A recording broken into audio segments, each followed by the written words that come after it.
Miss হবে না আপনার পছন্দের টিভি শো। দেখুন জি5 অ্যাপে একদম ফ্রি। আমি শুধু ভাবছি ওরা বর্ষার পুরনো কথা তুলতেও ছাড়লো না। সেই ঘটনার সঙ্গে এই ঘটনার কোনো যোগই নেই। যা নয় তাই বলছে। একজন তো লিখেছে, দেখলাম যে বর্ষা নাকি ওর বরকে জেলে ঢুকিয়ে ও নাকি কোঠায় বসেছিল। সৃজন, আপনি প্লিজ ভেঙে পড়বেন না। একজন তো আবার লিখছে টাকার লোভে বর্ষা নাকি ইন্দ্র কুমারকে ফাঁসাচ্ছে। বাইরের লোক যাই বলবে সেটা তো সত্যি হয়ে যাবে না। আমি বলি কি কারোর আর এসব দেখারই কোনো প্রয়োজন নেই। হ্যারি পিকলু, তুই বর্ষার থেকে ওর ফোনটা নিয়ে নিয়েছিস তো? কৃষ্ণা, কোথায় গেলে গো? কি ব্যাপার? হ্যাঁ, কি হয়েছে গো? ব্যাস এটাই বাকি ছিল। আমরা বর্ষার নামে কি সব শুনলাম। বর্ষা তুই ঘরে যা, বিশ্রাম নে।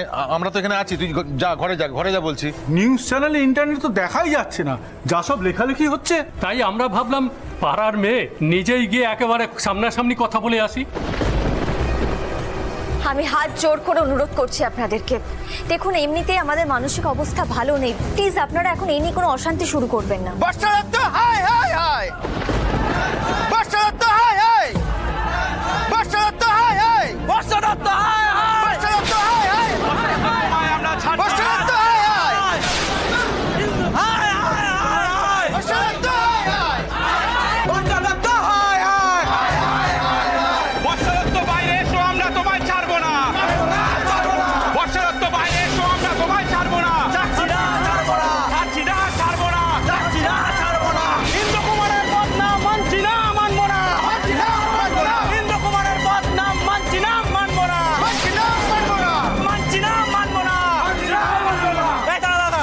এইভাবে হবে না, ওই মেয়ে সহজে বাইরে বেরোবে না, ওকে টেনে বাইরে বার করতে হবে।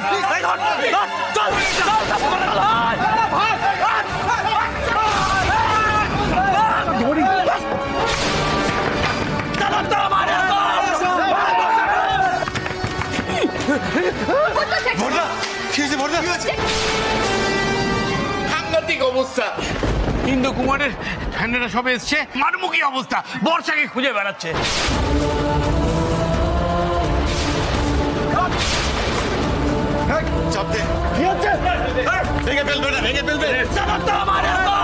তুমি সরে যাও, তোমার লেগে যাবে, তুমি সরে যাও। সবাইকে চাপ দিতে হবে, নাহলে ভেঙে যাবে। হে চকুদাদা, এ তুমি কোন বিপদের মুখে ঠেলে দিলে আমাদের। সাবধানে। ভেঙে ফেলবে এরা। চাপ দে। চলুন, কি সর্বনাশ হলো গো।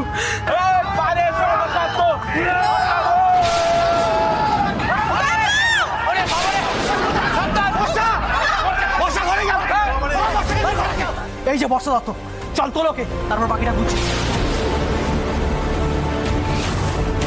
বর্ষা, বর্ষা দাঁড়িয়ে থেকো না।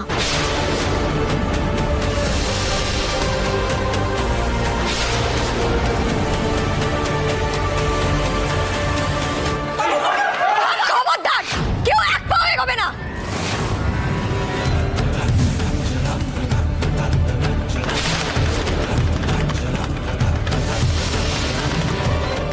জি5 ডাউনলোড করুন আর সব এপিসোড দেখুন একদম ফ্রি।